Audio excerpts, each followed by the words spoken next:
Hello, listener, and welcome to Book 2, Chapter 9 of Bite-Sized Tales, the audio flash fiction podcast. In today's story, we get to listen to the inner monologue of a particular apocalypse survivor.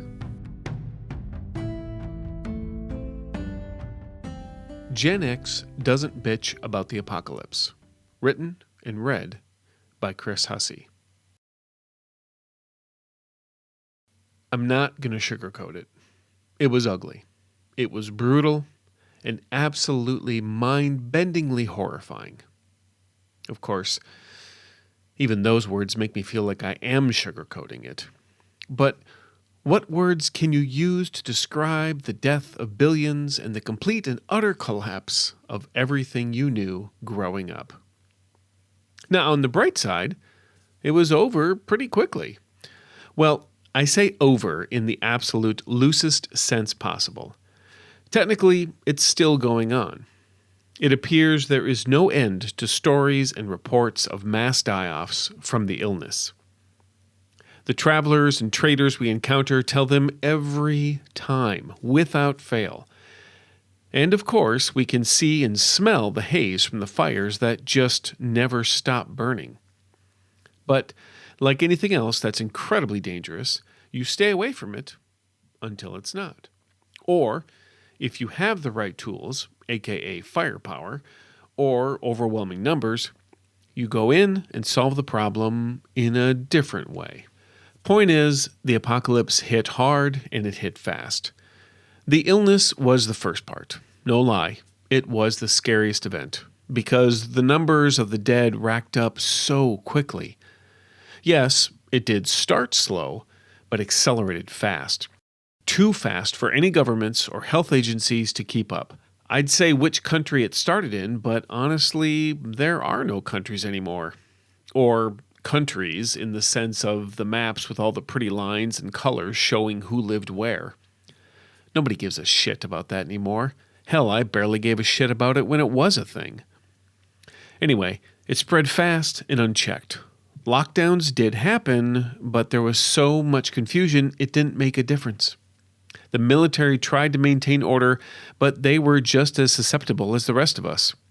Either that or they saw the writing on the wall and just went back to their families to wait for the end or to try and survive. So, if you get enough sick and dead in enough industries, suddenly things stop working. Then other things malfunction because no one is there to fix them. Accidents happen, fires start, and things really go south. The final news report I saw was actually on a television. Me and what few coworkers remained were trying to watch it on our various news apps, but those didn't work because the internet was one of those things to malfunction or just stop working. While my fellow employees started bitching and trying to reconnect, I scrounged up a TV and an antenna. They thought I was a damn wizard when I tuned in the signal. We watched the anchor cry and wish everyone the best, then she signed off. Now, I laughed when the engineer decided to play a clip of Fred Flintstone yelling, "Yabba dabba doo," before the signal went to the emergency broadcast system. Everyone else was crying, and then I felt bad. Well, for a couple minutes anyway. So, here we are, about a year and a month after that report. There's about 40 of us in our little conclave. We have a lovely cross-section of folks, and despite a few heated debates and a couple of fistfights, we all get along. We survived a winter with no deaths or serious issues, and we even secured a sustainable piece of territory and conducted safe trade with a few other settlements. We're all sharing our resources in a fairly quaint social experiment. All that said, there are problems. Let's start with the boomers. They have a fair amount of wisdom and are undefeated when it comes to story time, especially the racy tales. There's nothing quite like watching the Gen Zs lose their minds when they hear the 70-plus-year-old talk about the foursome they had at the original Woodstock. But aside from that, man, do they bitch a lot, like non-stop. If it's not the morning tea, then it's lunch, or their bed at nap time, or the fact that we have to take cover because there might be raiders, or how this isn't the way they would have handled the apocalypse. It just never ends. We found an untouched beer truck, and they found a reason to bitch. We expected the millennial hipsters to do the bitching because the beer was far from artisanal, but nope, it was the boomers. It was too weak or warmed over piss. It didn't matter if they were right, they still weren't happy. Next up, millennials. Now, I know you're expecting me to say, oh, millennials ruined the apocalypse, or something like that. But the truth of it is, they've actually adapted pretty damn well. Oh, sure, they bitch a lot.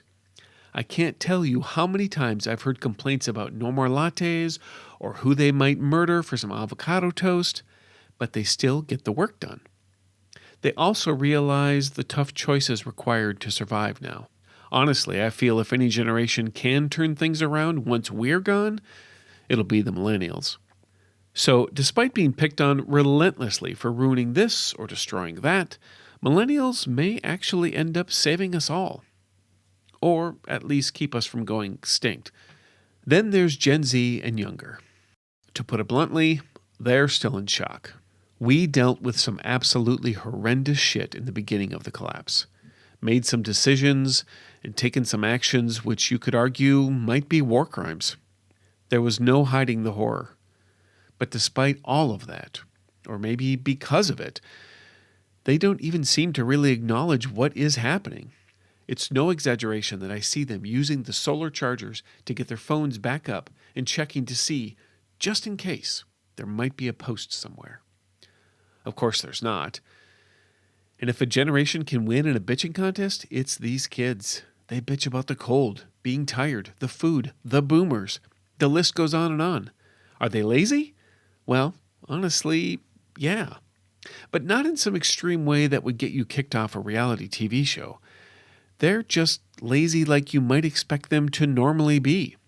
In some ways, it's kind of scary. There is going to come a point, don't know what or when, but something is going to happen. Something worse than what we've already experienced. And it's either going to snap them back to reality, or it's going to cause them to completely shut off. The latter, of course, will lead to some more tough decisions. I try not to think about that, but I have to. Which brings me to, well, me. Or me and my generation, anyway. Gen X. While I have no proof, beyond what I've seen with my own eyes and heard with my own ears, when everything collapsed, Gen X just kept on rolling.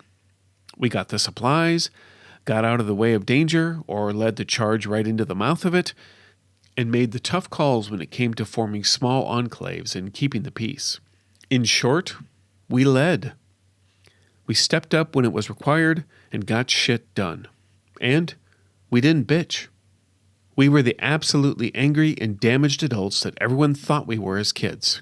And, truth be told, we probably drove everyone crazy by always being so damn chipper and celebrating the fact that we didn't have to make a mortgage or medical bill payment anymore. Seriously, it took me about 4 months before I shut up about that. But we saved the day with the power of rock and roll, big hair, synthesizers, and friendship. As best as it could be saved. And, okay, if I'm being truly honest, the real truth is we didn't bitch about it in public.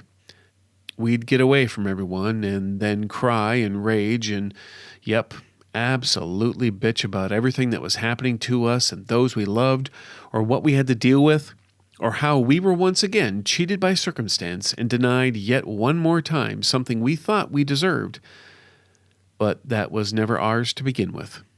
So really, as much as I'd like to say we're amazing, we're just as absolutely terrified and emotionally scarred by what has happened as everyone else. And maybe I'm clinging to these ridiculous generational labels and the nice proper boxes we were once put in as some sort of anchor to the past, to something normal, something which truthfully was never normal and made just to satisfy advertisers and social scientists and news reporters. When the reality is now, it really doesn't matter because now we're just people. Of course, I guess that's what we always were. friends and family just trying to survive. Okay, that's enough bitching for now.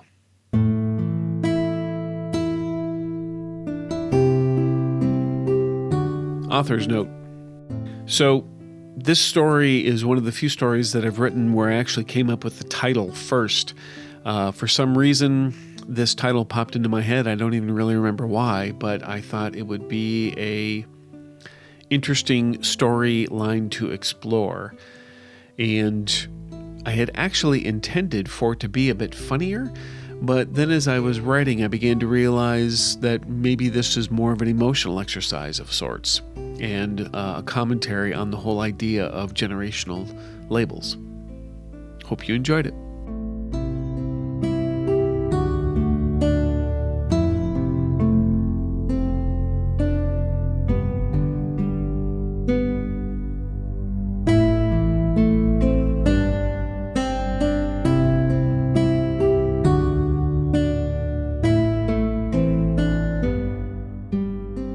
This chapter of Bite-Sized Tales has been brought to you under a Creative Commons Attribution, Non-Commercial, No Derivatives 4.0 International License.